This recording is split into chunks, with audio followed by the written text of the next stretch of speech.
اور انڈیا کے درمیان ایک نیا سفارتی تنازع کھڑا ہو گیا ہے۔ اس تازہ کشیدگی کی وجہ انڈیا کا وہ بیان ہے جس میں اس نے پاکستان کی افغانستان میں فوجی کارروائی کو خطے کے امن کے لیے براہ راست خطرہ قرار دیا ہے۔ پاکستان نے اس بیان کو مضحکہ خیز بتایا۔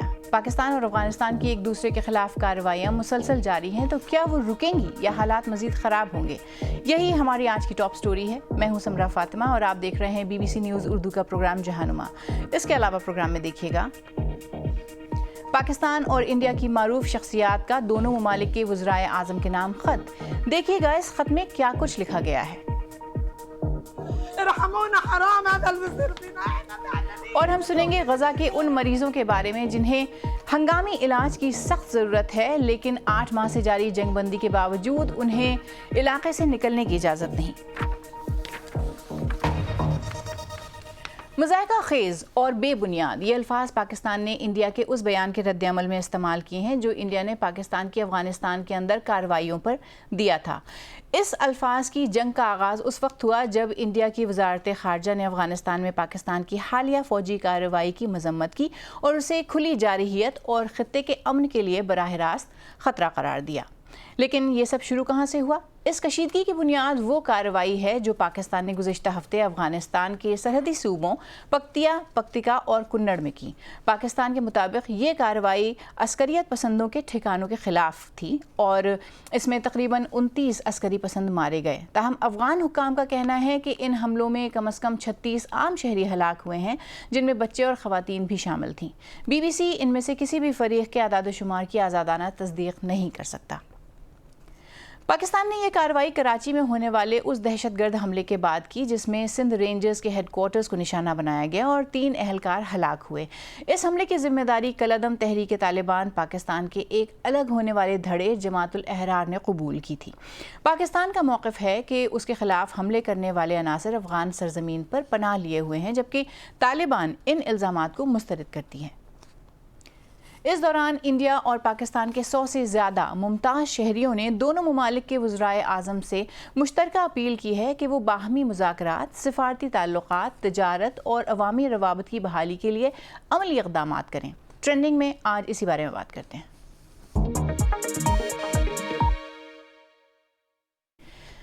30 جون 2026 کو جاری کیے گئے ایک خط پر دونوں ممالک کے درجنوں سابق سفارتکاروں، سیاستدانوں، صحافیوں، ماہرین تعلیم اور سماجی کارکنوں نے دستخط کی ہیں۔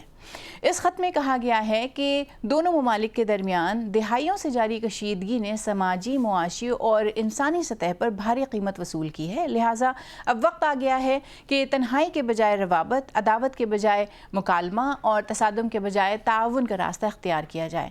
سفری پابندیوں میں نرمی کی جائے اور خاندانوں، طلباء، اساتذہ، صحافیوں، فنکاروں، تاجروں اور سول سوسائٹی کے نمائندوں کے درمیان روابط کو فروغ دیا جائے۔ انڈین خفیہ ایجنسی را کے سابق سربراہ AS دولت انڈیا کی ان شخصیات میں شامل ہیں جنہوں نے اس خط پر دستخط کیے ہیں۔ انہوں نے BBC اردو سے بات کرتے ہوئے کہا کہ بات چیت دوستوں کے ساتھ اتنی ضروری نہیں ہوتی جتنی دشمنوں کے ساتھ ضروری ہوتی ہے۔ اگر مسئلہ حل کرنا ہے تو بات کریں۔ انڈیا کے زیر انتظام کشمیر سے تعلق رکھنے والے میر وائز عمر فاروق بھی اس خط پر دستخط کرنے والوں میں شامل ہیں اور انہوں نے کہا کہ ایسا لگتا تو نہیں کہ فضا میں کسی تبدیلی کی کوئی آثار ہیں، کیونکہ جب ہم مذاکرات کی بات کریں یا کشمیر کی بات کریں تو BJP اور اس کے اتحادیوں کی جانب سے سامنے آنے والے بیانات بہت منفی ہوتے ہیں۔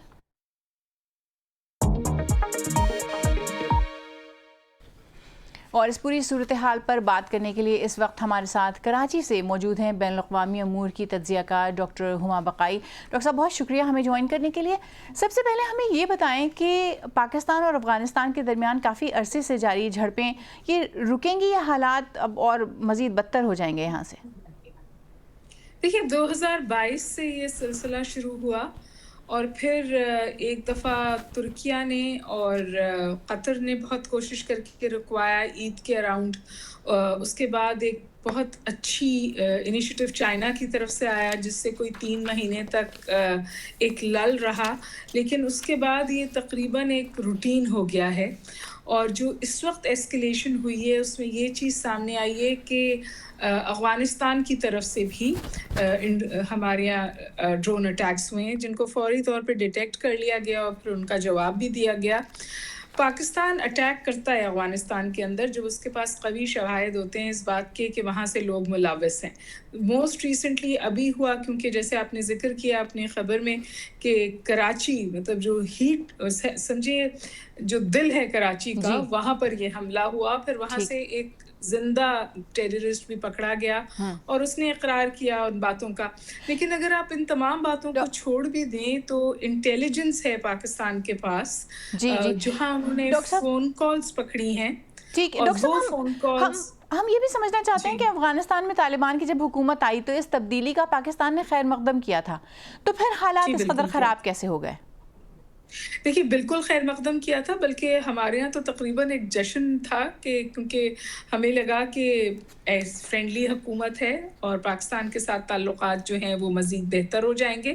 انفیکٹ آپ کو پتہ ہے کہ پوری دوحہ پروسیس میں پاکستان کا ایک بہت بڑا کردار تھا.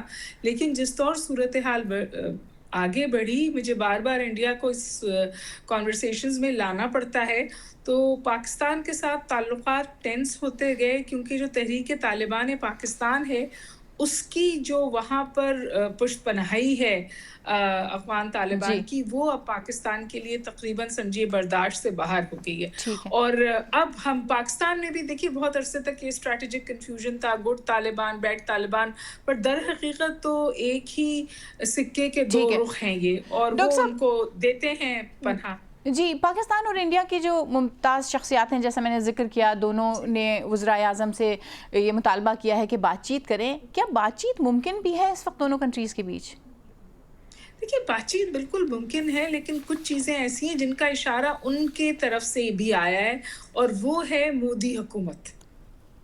چاہے کشمیر کا سٹیٹس ہو، چاہے انڈس واٹر ٹریٹی ہو، چاہے تواتر کے ساتھ پاکستان کو برا بھلا کہنا الیکٹورل پالیٹکس کا حصہ ہو، یہ صورتحال جب گراؤنڈ پر ہوگی تو پاکستان نے تو ان سم ویز اب پیچھے ہٹ گیا ہے بات چیت کی طرف جانے سے. بیچ میں بھی یہ خبر اڑی تھی کہ شاید کچھ صورت کہیں کوئی بیک ڈور ڈپلومیسی ہو رہی ہے، لیکن اس کو ہمارے فورن آفس نے کلی طور پر ڈینائی کیا.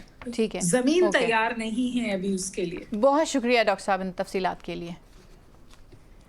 غزہ میں جنگ کے دوران زخمی ہونے والے یا جان لیوا بیماریوں میں مبتلا ہزاروں افراد بیرون ممالک علاج کے منتظر ہیں.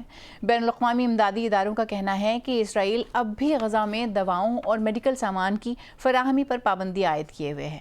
حماس کے زیر انتظام غزہ کی وزارت صحت کے مطابق طبی انخلاء کا انتظار کرتے ہوئے اب تک 300 مریض وفات پا چکے ہیں، جبکہ مزید 15,000 مریض بیرون ممالک علاج کی اجازت ملنے کے انتظار میں ہیں. بی بی سی کی مڈل ایسٹ نامہ نگار لوسی ولیمسن کی رپورٹ دیکھیے، جسے پیش کر رہی ہیں خدیجہ عارف. غزہ کے ڈاکٹروں کے لیے کاغذ کا یہ ٹکڑا ان کے علاج کی آخری حد ہے. یہ بیرون ملک علاج کے لیے ایک میڈیکل ریفرل ہے. غزہ میں ہزاروں ایسے مریض ہیں جن کا علاج یہاں ممکن نہیں. کینسر ٹریٹمنٹ اور اسے اپنے بیٹے کی آنکھ کے کورنیا ٹرانسپلانٹ کے لیے مہات بھی ایسے ہی مریضوں میں شامل ہیں. اسے اپنی ٹانگ کے علاج کی ضرورت ہے جو ان کے گھر پر بمباری کے بعد کاٹنی پڑی. اسے اسپائنل کینسر بھی ہے. اس کی ماں جنگ ختم ہونے کے بعد بھی اپنے بیٹے کی جان بچانے کی کوشش کر رہی ہے. ہم ابھی تک انتظار کر رہے ہیں، نہ دوائیں ہیں اور نہ ہی ایسے ڈاکٹر جو میرے بیٹے کی بیماری کو سمجھ سکیں. میں پوری دنیا سے اپیل کرتی ہوں کہ میرے بیٹے کی طرف دیکھیں. اس کا بچپن ختم ہو چکا ہے.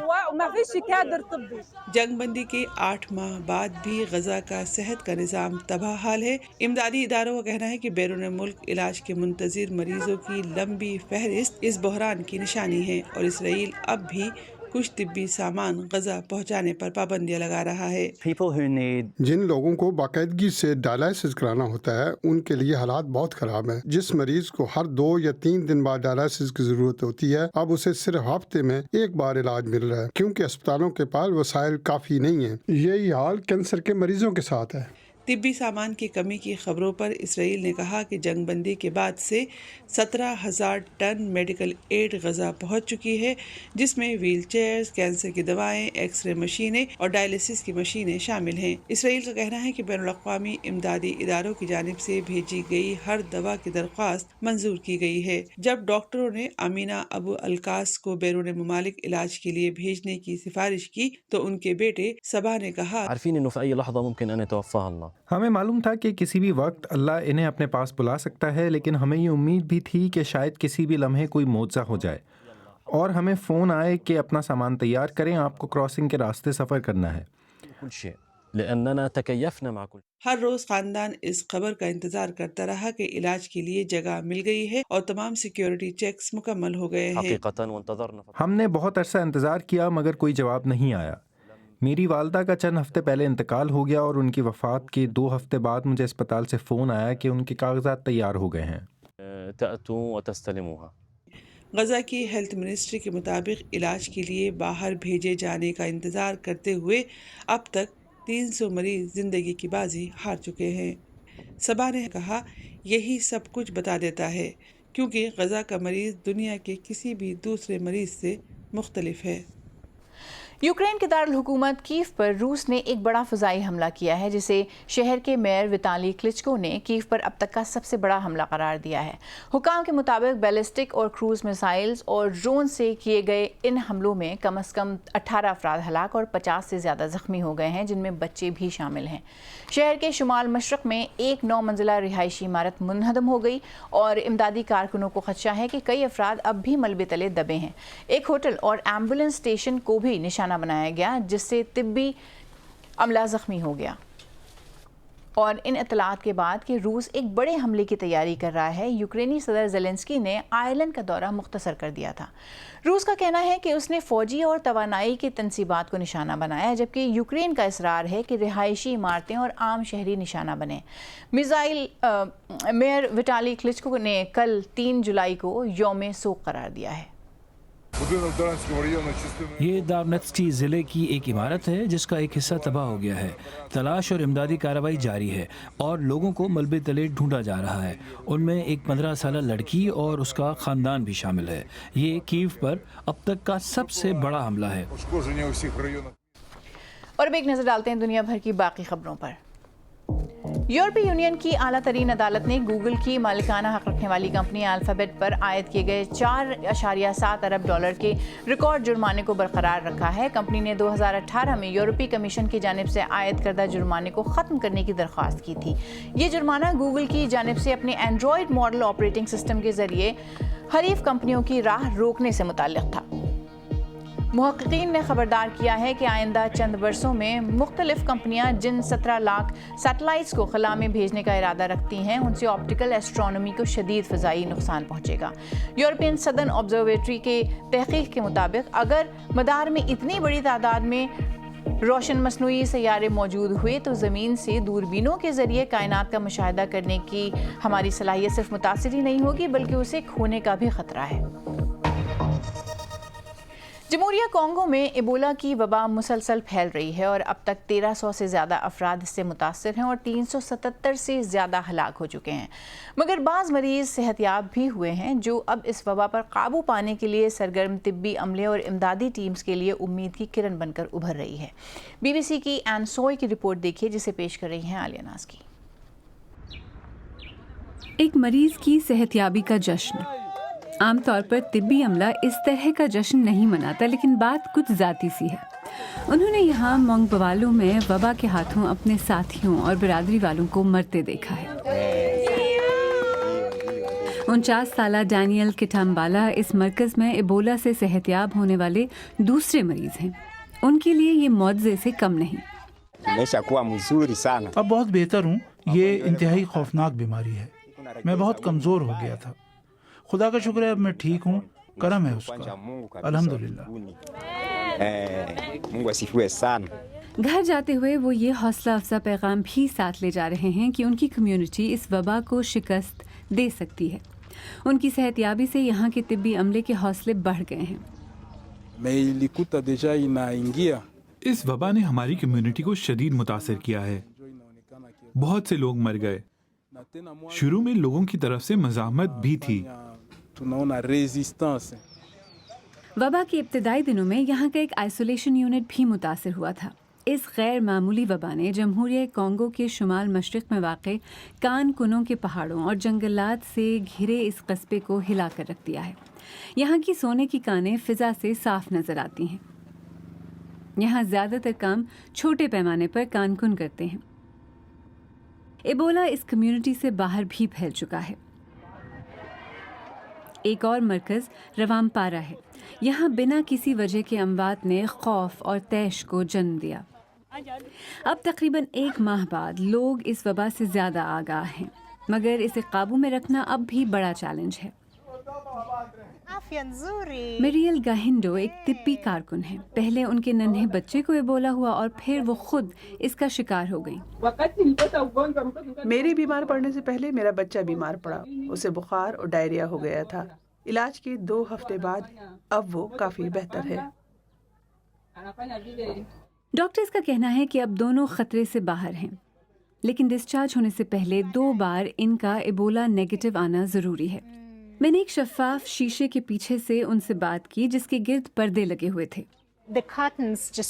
یہ پردے اس شفاف شیشے کو ڈھانپے رکھتے ہیں جو مریضوں کو اس حصے سے الگ کرتا ہے جسے گرین زون یا محفوظ علاقہ کہا جاتا ہے اور جہاں صحت مند افراد آ جا سکتے ہیں. اس سے بڑا فرق پڑا ہے. اب لوگ دن میں 3 بار اپنے عزیزوں سے ملنے آتے ہیں. اس طبی مرکز میں ایک شفاف آئسولیشن یونٹ بھی ہے جو طبی عملے کو بغیر حفاظتی لباس پہنے باہر ہی سے مریضوں کو دیکھنے کی سہولت دیتا ہے. یہ یونٹ مغربی افریقہ میں 2014 سے 2016 کے دوران ایبولا کی وبا کے بعد بنایا گیا تھا. ایبولا کے قدر عام زائر سٹرین کے برعکس اس بنڈبوگیو قسم کے لیے جو حالیہ وبا کی ذمہ دار ہے ابھی کوئی دوا یا ویکسین نہیں ہے. البتہ اس پر تحقیق جاری ہے. فی الحال مرگ اور مایوسی کے اس ماحول میں صحت یاب ہونے والے مریض طبی عملے اور یہاں کے لوگوں کے لیے امید کی ایک طاقتور کرن ثابت ہو رہے ہیں.